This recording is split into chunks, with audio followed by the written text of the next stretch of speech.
প্রিয় সাংবাদিক বন্ধুরা, প্রদেশ কংগ্রেস মাননীয় সভাপতি আশিস কুমার সাহার নির্দেশে আজকে একটি গুরুত্বপূর্ণ প্রেস মিটে আপনাদের সম্মুখে এসেছি।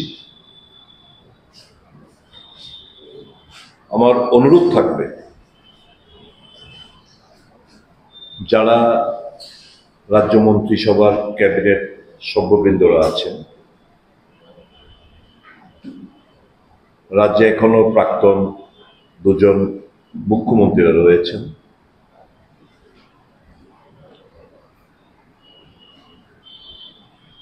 শাসক বিরোধী দলের বিধায়কগণ রয়েছেন, লিডার অফ দ্য অপোজিশন রয়েছেন।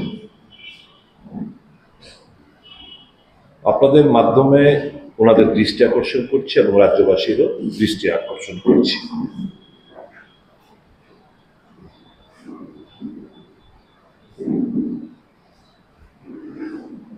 মুখ্যমন্ত্রী হিসেবে শপথ নেওয়ার পর যদি কেউ মনে করেন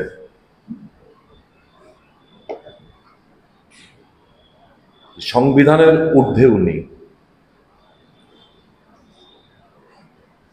আইনের ঊর্ধ্বে উনি, কাউন্সিল অফ মিনিস্টার্সকে তোয়াক্কা করবেন না,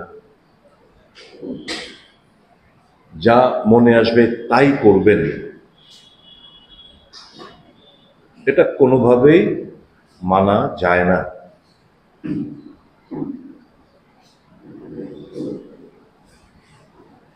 কিছুদিন আগে আপনাদের নিশ্চয়ই স্মরণ আছে, এই জিএমসিতে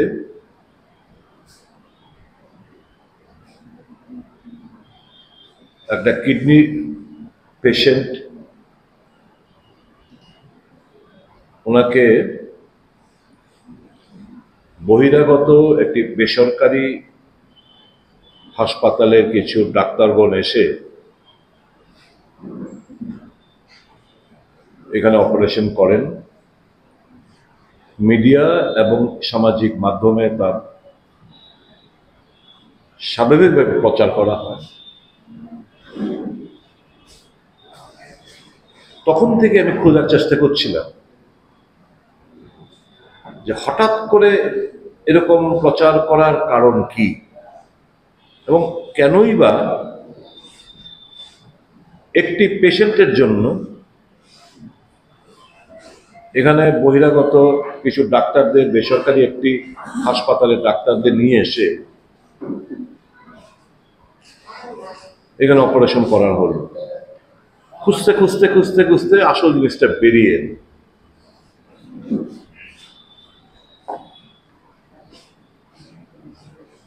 আমাদের বনুকুচুমনির এখানে বুজ্জগনগরের ওখানে এআরডি দপ্তর রয়েছে, একটা অফিস রয়েছে। ওখানে প্রায় 28 একর, অর্থাৎ আনুমানিক 70 কানি জমি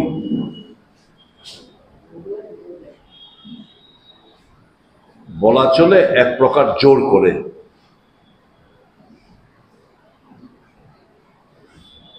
এই বেসরকারি হাসপাতালকে দেওয়ার জন্য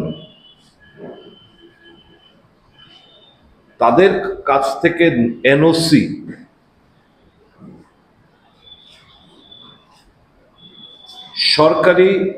সরকার বলবো না, দপ্তরের জায়গায়, এআরডি দপ্তরের জায়গা,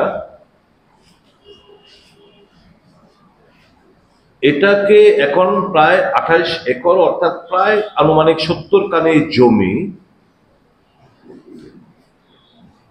আমি জিজ্ঞেস করতে চাই, এই দপ্তরের জায়গা কেন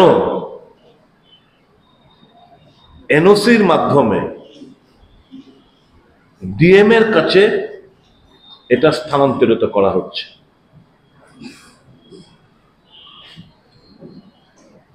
এটার কারণ হচ্ছে ওই যে বহিরাগত একটি বেসরকারি একটি সংস্থা হাসপাতাল সিজা নামে, তাদের নামে অ্যালটমেন্ট করে দেওয়ার জন্য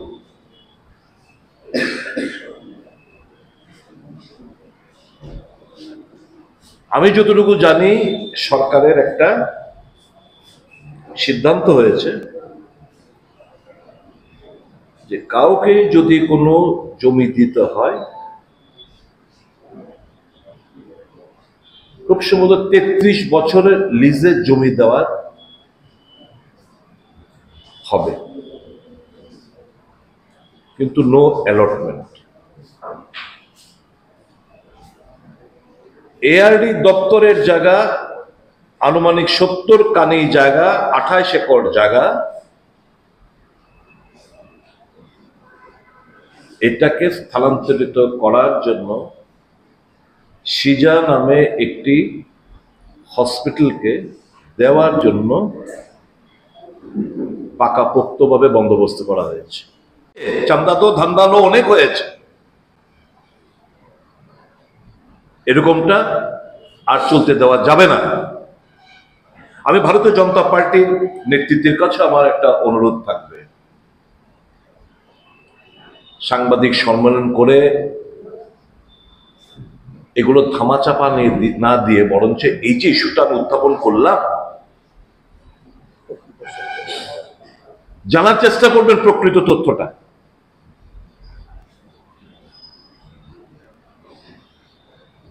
কৈফিয়ত তলব করুন, তো whether it is a fact or not।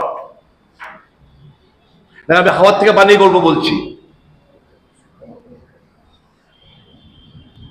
Opposition মানে we are the watch dog of the constitution, আমরা প্রহরীর ভূমিকায়। যে কটা খবর আসবে যারা মারাত্মক, এগুলো তো আমরা তুলে ধরতেই হবে। The massive case of corruption, quid pro quo, ধান্দালো চান্দাদো ধান্দালো, এর থেকে বড় গ্লেরিং এক্সাম্পল এই রাজ্যের মধ্যে কিছু হতে পারে না। এই ভাই বন্ধুর সরকার বিরুদ্ধে ভারতীয় জনতা পার্টি ব্যবস্থা নেবে এই প্রত্যাশায় রাখে, নয়তো আগামী দিন জনগণ তৈরি হয়ে আছে। দেখছেন হরিয়ানার আগামী 1-2 দিনের মধ্যে 8 তারিখ রেজাল্ট বেরোবে। সারা ভারতবর্ষের মানুষের ট্রেন বুঝুন, each and every incident, each and every এই নেপোটিজম কিংবা করাপশন, আগামী দিন কিন্তু এগুলো হিসাব হবে। আমার এতটুকু বক্তব্য, সাংবাদিক বন্ধুরা আপনারা জানার চেষ্টা করবেন, কাউন্সিল অফ মিনিস্টার্স যারা রয়েছেন তারা জানার চেষ্টা করবেন, এলওপি 2 জন প্রাক্তন মুখ্যমন্ত্রী এবং ভারতীয় জনতা পার্টির নেতৃত্ব এবং যারা বিধায়ক রয়েছেন, ট্রেজারি বেঞ্চ, অপোজিশন বেঞ্চ, আপনাদের গোচরে আনলাম। I have revealed, now it is upon you people to act. অন্যথায় we will have no other. Asif babu বলছিলেন সকালবেলা যে অন্যায় মানা যায় না, সুদীপ বাবু আপনি পাবলিক ইন্টারেস্ট লিটিগেশন করবেন। আমি বললাম আপনি যদি আদেশ করেন অবশ্যই করবেন।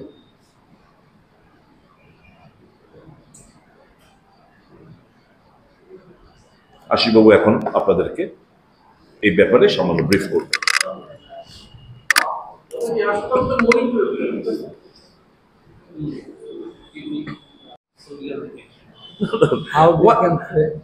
What conspiracy? I am revealing the truth. Yes, sir. He himself, the minister himself, has admitted. Now also I have disclosed. You find out. Why should I lie? Why should I conspire? I am placing all relevant things before the public, before the press, media. Did he deny? He ought to have filed a case before the High Court, as was assured by the minister. Did he do so? So today also I have revealed some unjustified activities, illegal activities of the office of the Chief Minister. Now, if I do so, they will raise slogans, all nonsense slogan by the minister himself. So people understand everything. Each and everything will be accounted for. You don't worry in the future. Future is waiting for them. They will be placed where they deserve to be. Government say this is a bonanza given to bring better health facility in the state because we always welcome. We always welcome, but there has to be a procedure. Now, if someone thinks that he's the chief minister, he's the king, he's the lord, he will do whatever he wants to. Did he float any tender? How he has handpicked that hospital? Number one. Who has did the cabinet authorized him to go ahead with this handing over of this 28 acres of land to that institution, and that too through allotment? So I have raised few questions. You get it clarified from them. Being the watchdog of the constitution, I am performing my duties. I am discharging my duties. It's upon them to rectify, to respond, and that is why through you I brought it to the knowledge of other cabinet colleagues. I brought it to the knowledge of the LOP and two former chief ministers still alive. Whether this is a legal act that a plot of land, 28 acres of land, will be handed over to a private institution which is being possessed by the department.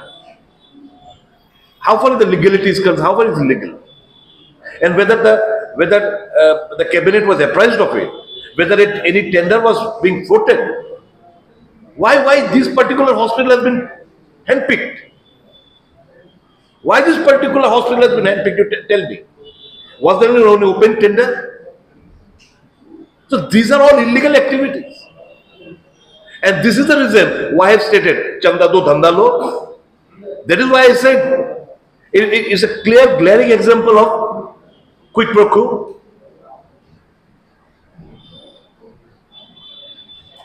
even also the health minister. I floated a tender and there were 2-3 participants apprehending that I will take the credit. That was cancelled. A renowned hospital of the South India, Royal Care Hospital.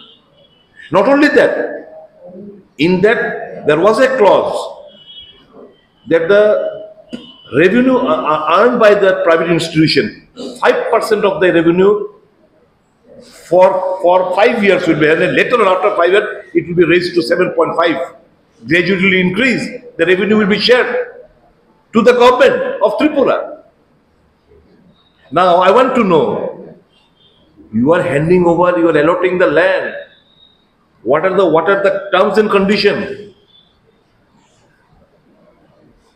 And how come you could handpick without floating any tender?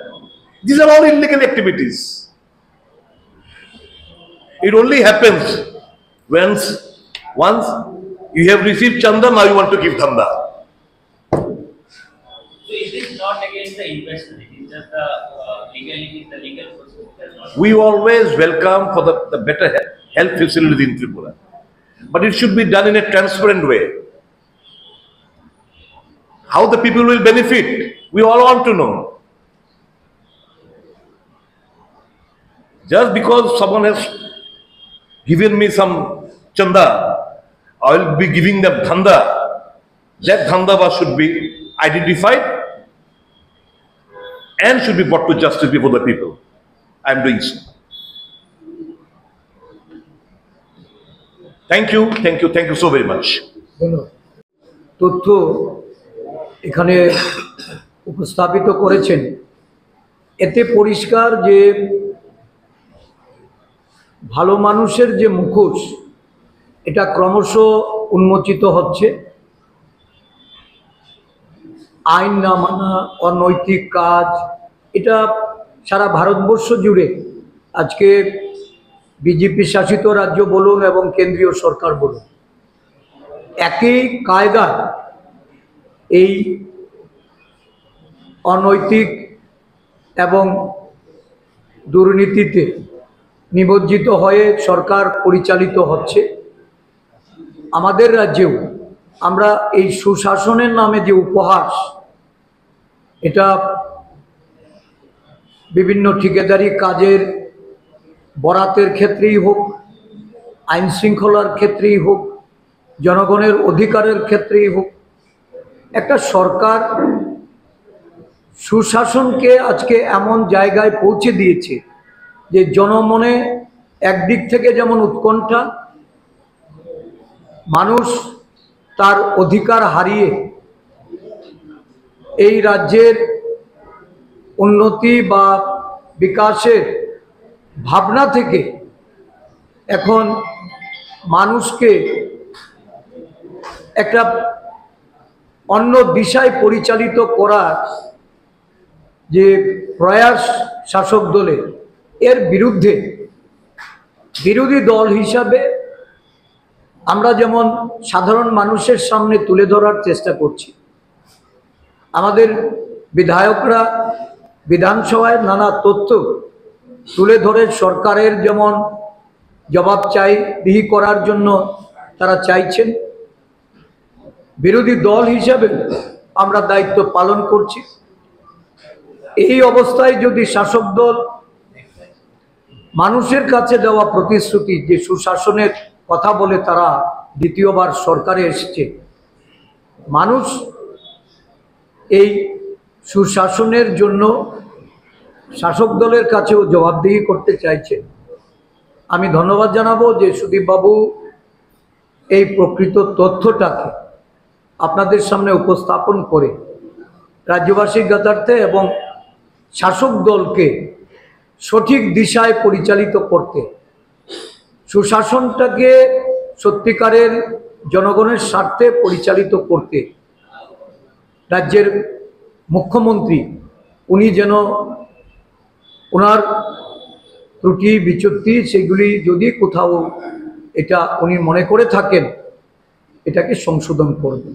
Otherwise Congress দল তার যে ধারাবাহিকতার মধ্যে দিয়ে মানুষের স্বার্থে কথা বলা, মানুষের স্বার্থে আওয়াজ তোলা, মানুষের স্বার্থে আন্দোলনমুখী হওয়া, এটা রাজ্যব্যাপী আমরা শুরু করেছি। এটার ব্যাপকতা দিন দিন বৃদ্ধি পাবে।